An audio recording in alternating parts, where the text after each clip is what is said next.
우리 권도화 성도님의 기도에 화답해서 우리 좌우에 계신 분들께 함께하는 것이 위로입니다. 함께하는 것이 기쁨입니다.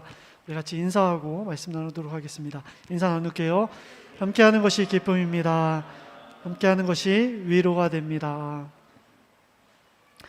오늘은 사무엘하 3장 14절에서 16절 말씀으로 우리 발디엘의 눈물이라는 제목으로 함께 말씀을 나누겠습니다. 우리 살아계신 하나님의 말씀을 한 목소리로 함께 봉독할게요. 함께 읽겠습니다. 다윗이 사울의 아들 이스보셋에게 전령들을 보내 이르되 내 처 미가를 내게로 돌리라. 그는 내가 전에 블레셋 사람의 포피 100개로 나와 정혼한 자니라 하니, 이스보셋이 사람을 보내 그의 남편 라이스의 아들 발디엘에게서 그를 빼앗아 오매, 그의 남편이 그와 함께 오되 울며 바울임까지 따라왔더니 아브넬이 그에게 돌아가라 하매 돌아가니라. 아멘. 사랑하는 그저교회 형제 여러분, 여러분은 아내가 6명이면 여러분 행복하시겠습니까? 우리 김진호 집사님께서 굉장히 빠르게 능동적으로 대처하셔서 목 뒷덜미를 막 주무르며 아내를 보면서 아니요라고, 나는 아니요라고 굉장히 강하게 어필을 하셨는데요. 여러분, 행복이라는 단어를 어떻게 정의하느냐에 따라 대답이 달라질 수 있지 않을까 싶어요. 10대 청소년들이라면 당연히 그렇다라고 대답하는 친구들이 많을 것 같다라고 저는 상상을 해봤어요. 10대 때 그렇잖아요. 내가 사귀고 싶은 여자친구 또 혹은 남자친구 랭킹을 1위부터 6위까지 매기던 나이대 아닙니까? 여러분 저만 그랬다는 듯한 눈빛으로 보시는데, 정진혁 집사님 그 마스크 뒤로 살짝 웃으셨던 거 제가 분명히 보았고요. 그 모든 1위부터 6위까지를 내가 소유할 수 있다는 기쁨 때문에 청소년 아이들은 좋아하지 않을까라고 저는 상상을 해봤어요. 그러나 저와 여러분 나이만 되어도 그렇지 않다라고 말하는 사람이 훨씬 많지 않을까라고 상상을 해봐요. 왜냐하면 사랑이라는 것이 육체적이고 감정적인 것의 만족으로 국한되는 것이 아니다라는 것을 이제 우리 나이가 되면 서서히 깨닫고 느끼기 때문에 그렇습니다. 또한 사도 바울이 이야기했죠. 사랑은 무엇이다? 오래 참는 것이다. 한 사람 오래 참는 것도 이렇게 힘든데, 또 한 사람에게 용납받는 것도 이렇게 버거운데 내가 6명에게 그렇게 용납받고 또 오래 참는다는 거 가당키나 한 일인가라는 생각을 하며 치를 떠는 사람들이 대부분일 거라고 생각을 합니다. 여러분, 다윗이라고 이 진리를 몰랐을까요? 그런데 우리가 읽었던 그리고 읽을 사무엘하 3장 2절에서 5절을 보면 다윗의 아내의 숫자를 우리가 카운트해 볼 수 있습니다. 총 6명이 기록되어 있는 것을 볼 수가 있어요. 그 이후에는 후첩들을 더 두기도 하고 아내를 두기도 했지만 오늘 본문에는 6명이 기록됩니다. 우리가 다 알지 못하는 고대 사회의 문화가 있었겠죠. 일부 다처제, 그리고 다윗의 상황이 있었을 거예요. 그런데 다윗에게 특수한 상황이 한 가지 더 있었어요.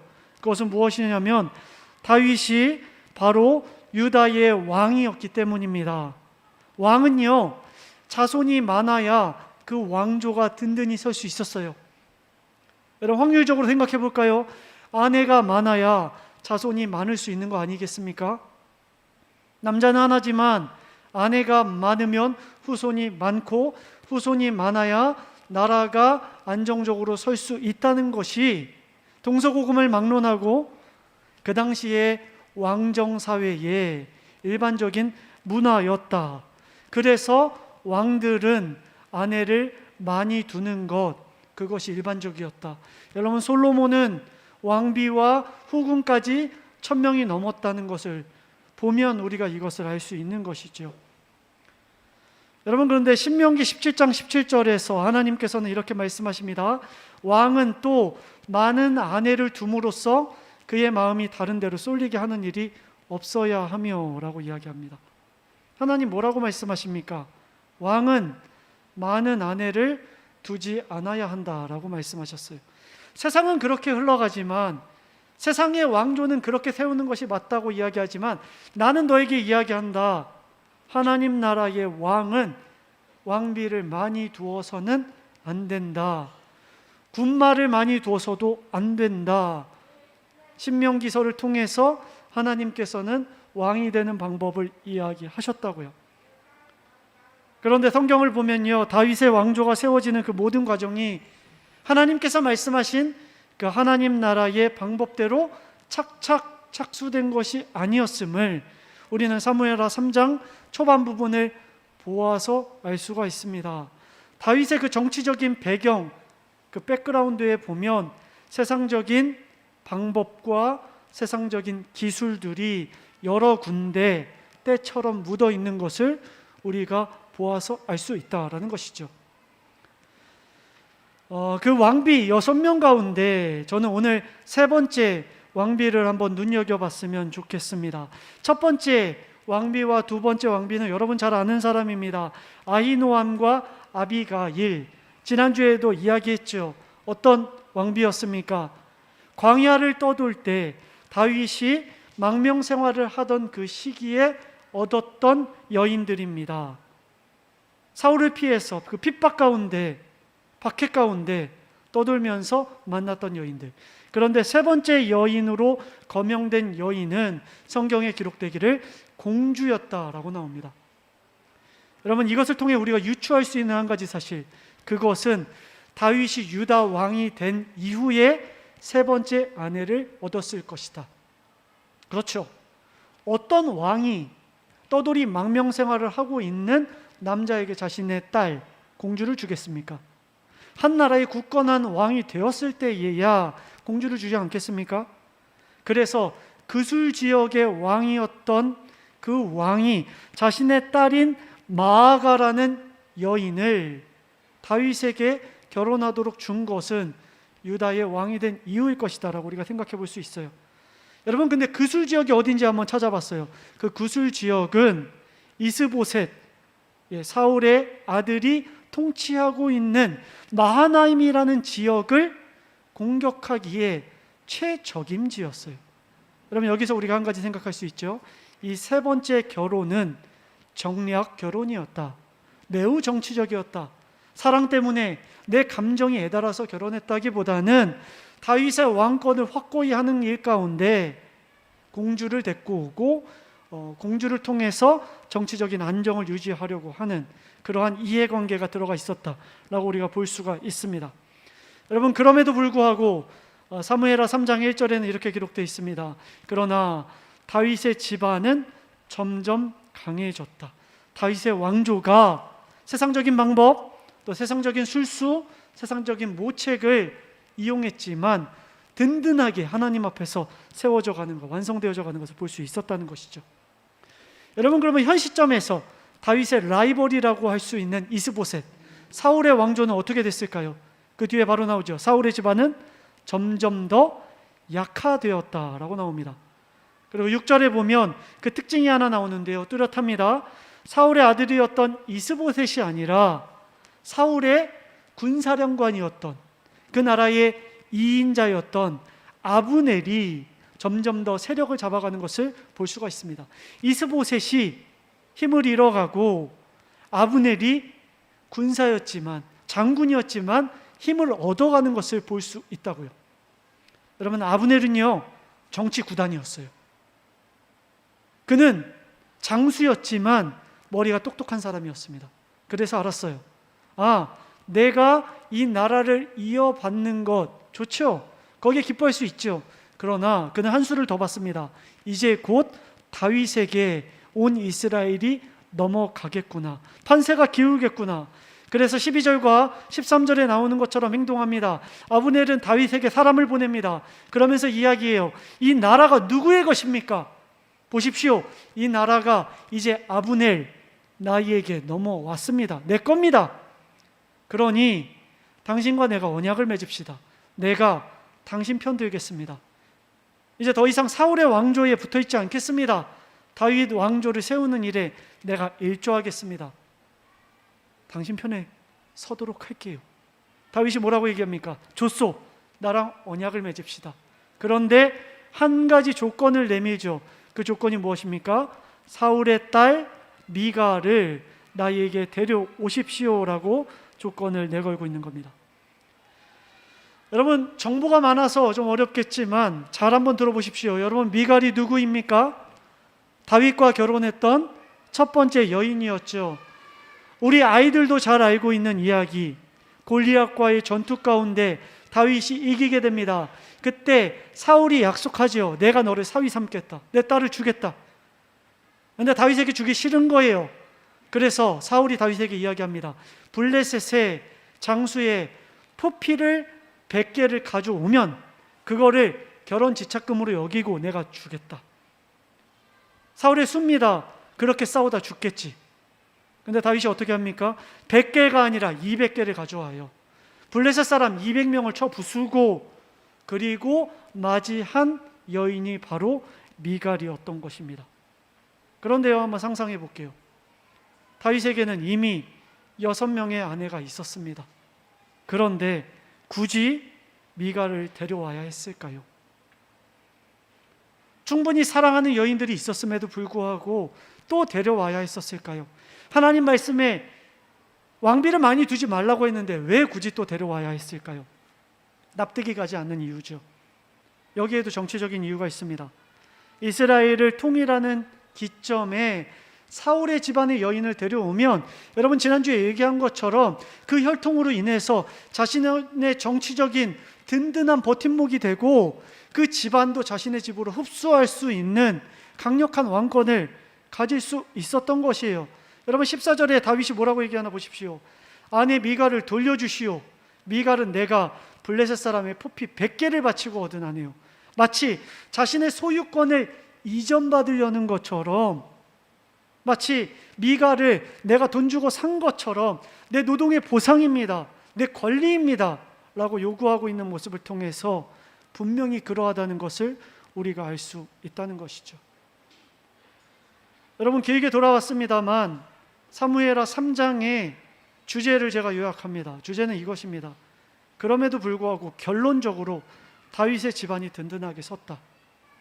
다윗의 왕조가 든든하게 세워졌다. 여러분, 이게 주제입니다. 저 다윗 참 좋아합니다.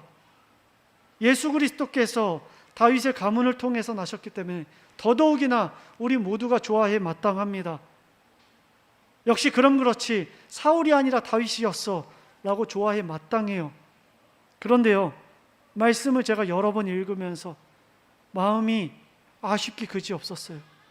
여러분, 왜냐하면요, 다윗의 집안이 강해져가는 방법이, 세상에서 유통되는 그 방법, 왕이 되는 방법, 왕권이 세워지는 그 약육 강식의 방법, 우리가 살아가는 그 방법, 그 이상의 것이기를 저는 바랬거든요. 하나님께서 하라는 방법대로 무식하게 밀고 나갑니다. 많은 부인을 두지 않아요. 정략 결혼도 하지 않아요. 세상 왕조가 세워져 가는, 중국의 진시황이 행했던, 신라의 왕들이 행했던 그 방법이 아니라 다윗은 그 고유한 하나님 나라의 법칙대로 했는데도 불구하고 하나님께서 다윗의 왕조를 든든하게 하셨더라 라고 기록되었더라면 더 마음이 시원했을 것 같은데, 어쩔 수 없구나. 말씀은 말씀이고 삶은 삶이구나.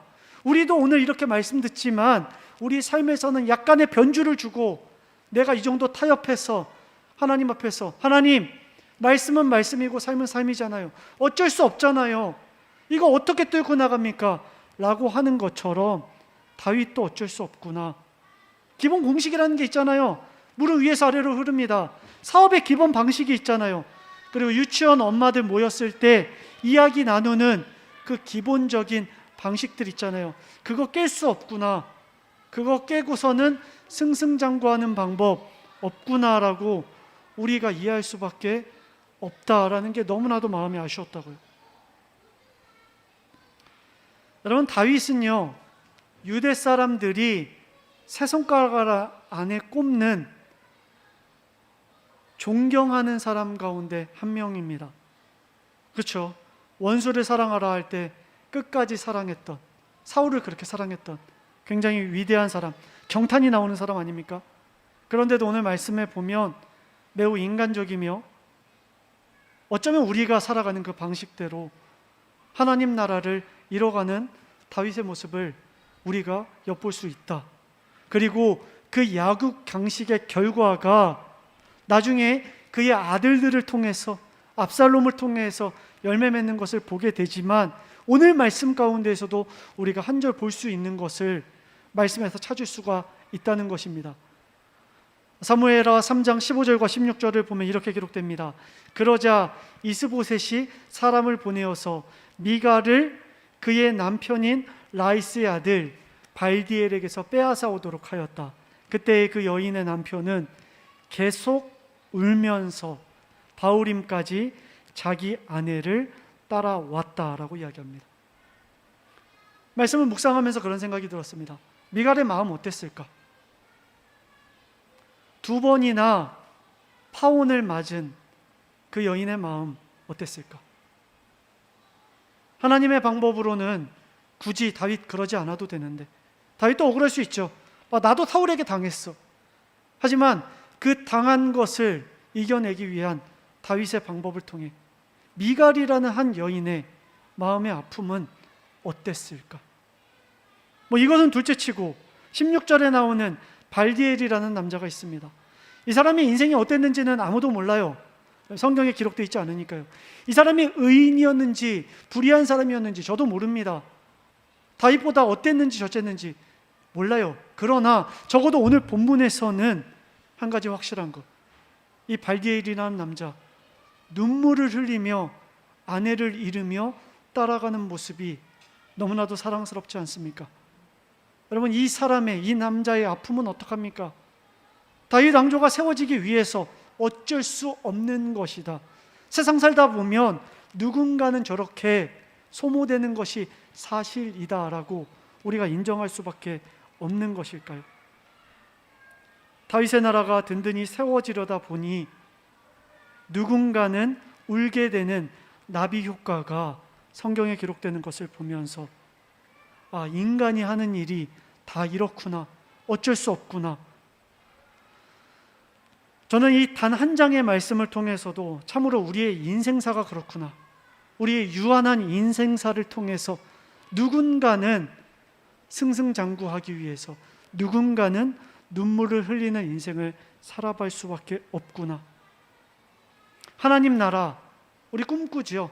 모두가 행복하고 모두가 기뻐하는 것. 우리가 찬양도 하고 말씀을 통해서 아멘하지만 우리 현실 속에서 그렇게 살 수 있을까? 아멘하지만 어쩌면 우리의 심중 깊은 곳에서는 나중에 죽고 나서나 가능하겠지, 우리의 일상 월요일, 화요일, 수요일, 목요일, 금요일에는 그 일이 과연 이루어질 수 있을까 의심하며 살아가는 것이 어쩌면 당연할 수 있겠다라는 상상을 해봤어요. 그러다가 한 발자국 더 나아갔습니다. 하나님 마음은 어떠셨을까? 오늘 말씀을 보며 다윗 왕조가 세워지는 거 하나님 기뻐하셨겠지만 발디엘이라는 한 사람 보면서, 미갈을 보면서 그 마음 어떠셨을까? 정말 하나님도 어쩔 수 없다 발디엘아 라고 그냥 묵인하셨을까? 하나님의 답은 무엇일까? 하나님도 그 희생을 어쩔 수 없는 것으로 치부하면서 세상살이 다 그런 거야, 유한한 거야 라고 침묵하셨을까라는 상상을 해보게 됐어요. 한 주간 그렇게 묵상하고 묵상하다가 한 절의 말씀이 생각났습니다. 바로 누가복음 4장 18절과 19절입니다.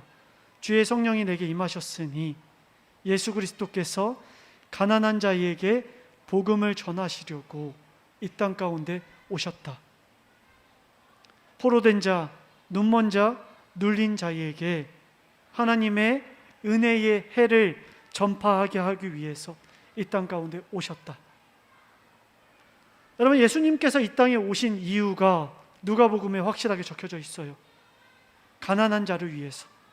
말씀을 읽는데 이 가난한 자가 다윗에게 이입되지 않고 저는 발디엘에게 이입됐어요. 눈물을 흘리며 자신의 아내를 잃고 따라왔던, 그러나 폭력 앞에서 결코 돌아갈 수밖에 없었던 그 한 남자, 그 남자의 마음 무너지는 사건, 그 인간의 연약하고 유약한 사건 가운데 그 가난한 자를 위해서 예수 그리스도께서 이 땅에 오셨다.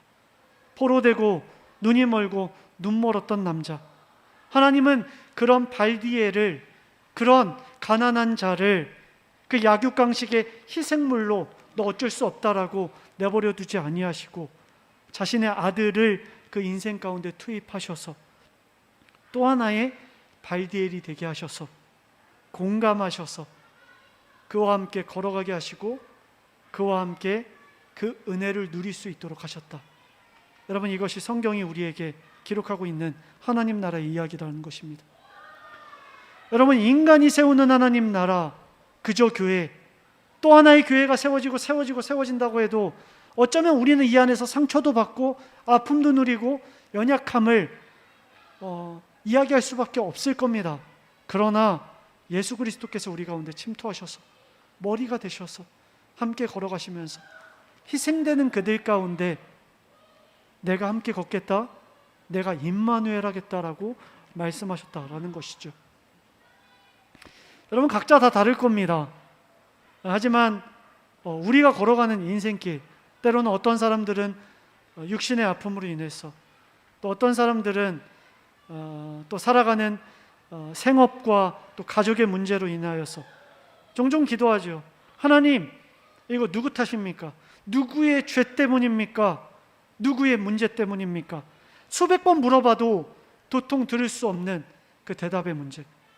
세상에서 들려오는 메시지는 어쩔 수 없다, 그냥 네가 받아들여라, 혹은 너가 그것을 넘어서서 정점을 찍으면 너는 해방될 거야 라고 이야기하는 이야기. 그러나 여전히 우리에게 남아있는 약한 자들의 이야기. 예수님 다시 오실 때까지 하나님 나라가 이루어질 확률, 저는 제로에 가깝다라고 생각합니다. 인간이 하는 한. 그러나 그러한 인간의 이야기 속에 도저히 안 되겠어서 예수 그리스도께서 오셔서 내가 함께 걸어갈게, 내가 함께 너와 그 인생길 걸어갈게, 그래서 너에게 답이 되어줄게, 내가 너를 강자로 만들어주는 것이 아니라 약한 울음 가운데 함께 걸어가며 그 눈물 내가 닦아주고 그 눈물 내가 같이 흘려줄게. 답 없는 인생 가운데 오셔서 답이 되신 예수 그리스도, 우리의 밥이 되시고 우리의 식량이 되시고 우리의 안식이 되어주셔서, 우리 권도와 집 성도님께서 이야기하셨던 것처럼 함께함이 위로가 되는 그 이야기가 예수 그리스도의 이야기, 복음의 이야기, 우리에게 주어진 이야기임을 믿습니다. 이 시간 함께 우리가 찬양하면서 고백했으면 합니다. 하나님, 어쩌면 우리가 똑 부러지는 답을 원합니다. 똑 떨어지는 그 답, 하나님의 음성 듣고 해법을 듣고 걸어가는 것이 우리의 속이 시원하겠죠. 하지만 이 세상 살아갈 때 발디엘과 같은 사람, 다윗 왕조가 세워지는데도, 그런데도 나타나는데 어찌하니 없겠습니까? 많은 사람들이 희생되고 많은 사람들이 아파하는 그것이 우리의 인생임을 우리가 인정했으면 좋겠어요. 근데 그때 또 한 가지 우리가 인정할 사실, 예수가 우리와 함께 걸어가신다. 그리고 그 이야기가 저를 통해서, 또 여러분을 통해서, 우리 교회를 통해서 많은 이들에게 들려지는 위로가 되는 교회, 위로가 되는 우리 모두가 되었으면 좋겠습니다. 우리 함께 찬양하면서 그 고백과 결단 함께 나누도록 하겠습니다.